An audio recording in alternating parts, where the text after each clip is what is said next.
राजलक्ष्मी जी, ये जो रिपोर्ट आई है वो निश्चित तौर पर चौंकाने वाली है। अब तक जो चिंता होती थी वो बढ़ती आबादी को लेकर होती थी, लेकिन अब जो चिंता हो रही है भारत की लगातार घटती आबादी को लेकर हो रही है। भारत की टोटल फर्टिलिटी रेट यानी कि TRF 2.1 के रिप्लेसमेंट लेवल से नीचे हो गया है, 1.9 स्तर पर आ गया है।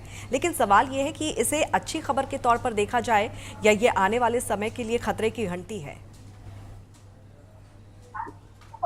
नमस्कार अंकिता जी। जी। पहले तो मैं आपको बहुत बहुत धन्यवाद देना चाहती हूँ कि आपने इतनी अच्छी रिपोर्ट दिखाई। इस पर अभी चर्चा शुरू करने के पहले जो आपने रिपोर्ट दिखाया वो बहुत ही कॉम्पैक्ट, कॉम्प्रिहेंसिव और बहुत ही इंफॉर्मेटिव था। जी। अब उस पर कमेंट करने का, चर्चा करने का समय है। वो जो हो रहा है वो अच्छा हो रहा है या बुरा हो रहा है। देखिए, ये एक डेमोग्राफिक ट्रांजिशन का फेज हर कंट्री में होता है, हर अर्थव्यवस्था में होता है, भारत में होता है। जैसा आपकी रिपोर्ट में भी बताया कि जापान, कोरिया इत्यादि देशों में ये हो चुका है। और ये भी आपने अपनी रिपोर्ट में ही बता दिया कि वो पहले अमीर हुए फिर बूढ़े हुए। पूरे जो जनसंख्या में डिपेंडेंट लोगों की संख्या हमारे देश में अभी जो काम करने वाले हैं उनकी ज्यादा है, डिपेंडेंट्स की संख्या, बूढ़ों की संख्या कम है। लेकिन कुछ जल्दी ही हम लोग इस साल ऐसी स्थिति में आ जाएंगे जब डिपेंडेंट जनसंख्या आश्रित जनसंख्या ज्यादा हो जाएगी। और आश्रित जनसंख्या ज्यादा होना कभी भी अच्छी बात नहीं। इसलिए ये अच्छा है या बुरा है का तो प्रश्न ही नहीं है, ये बुरा ही बुरा होगा हमें। और ये दोनों दो समस्याएं हैं। जनसंख्या का अधिक बूढ़ा होना एक समस्या है, आर्थिक विकास पहले हो जाना एक अलग समस्या है। जी। हर हाल में आर्थिक विकास होना था, आर्थिक विकास नहीं हो रहा है, ये स्वतंत्र समस्या है। और जनसंख्या तेजी से बूढ़ी हो रही है, ये एक अलग समस्या है। जनसंख्या का ये ट्रांजिशन का पेज एक निश्चित पद्धति से बदलता है जिसको हम रोज रोक नहीं सकते। ये तो नेचुरल साइकिल है, जैसे इंसान पैदा हुआ है, बच्चा है, बड़ा होगा, बूढ़ा होगा। इसको रोका नहीं जा सकता, थोड़ा प्रोलॉन्ग किया जा सकता है, धीमा किया जा सकता है, रोका नहीं जा सकता। इसलिए ये तो ऐसे ही चलेगा हमारे देश में भी।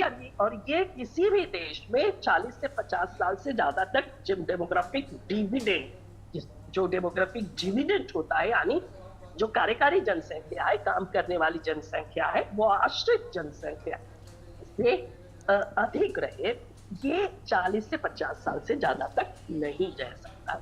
हम लगभग इसमें से 25 साल बिता चुके हैं। हमारे पास लग 25 साल से ज्यादा है, यानी मुश्किल से हमारे पास 20-22 साल का समय और है।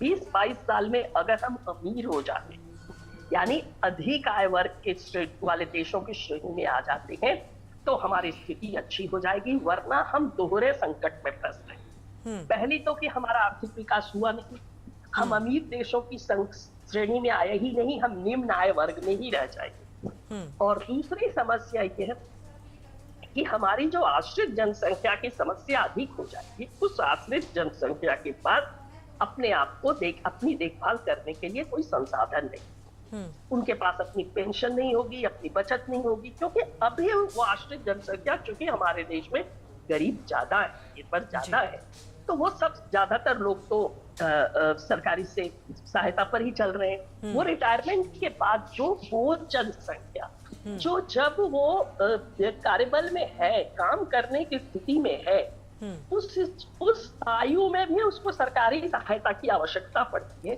तो निश्चित रूप से रिटायर हो जाने के बाद तो वो पूरी तौर पे सरकारी सहायता पर आश्रित हो जाएगी। क्योंकि उनके परिवार के पास भी इतने संसाधन होंगे या नहीं पता नहीं, क्योंकि उनके अपने साधन कम थे। उन्होंने अपने आने वाले जनरेशन को कितनी शिक्षा दी है, क्योंकि अंत में सब कुछ शिक्षा पर ही जाकर निर्भर करता है। अगर उन्होंने अपने आने वाली जनसंख्या को, अपने आने परिवार को अच्छी शिक्षा दी होगी, अपने बच्चों को, तो आगे चल के उनकी आय बढ़ेगी। और अगर नहीं दे पाए होंगे तो उनकी वो भी गरीब ही रह जाएंगे। वैसे स्थिति में एक जो न सिर्फ एक बूढ़ी जनसंख्या बड़ी मात्रा में होगी, बल्कि एक वो बूढ़ी जनसंख्या गरीब भी होगी। अब चूंकि ये मानवता का प्रश्न है और मेडिकल साइंस बहुत तरक्की कर चुका है, वो बूढ़े लोगों की स्वास्थ्य संबंधी समस्याएं होंगी, उनको मरने के लिए तो छोड़ा नहीं जा सकता। वेलफेयर गवर्नमेंट है, देखभाल किसी को तो करनी होगी। और जब किसी को करना होता है तो वो सरकार के सर पे आ जाएगा।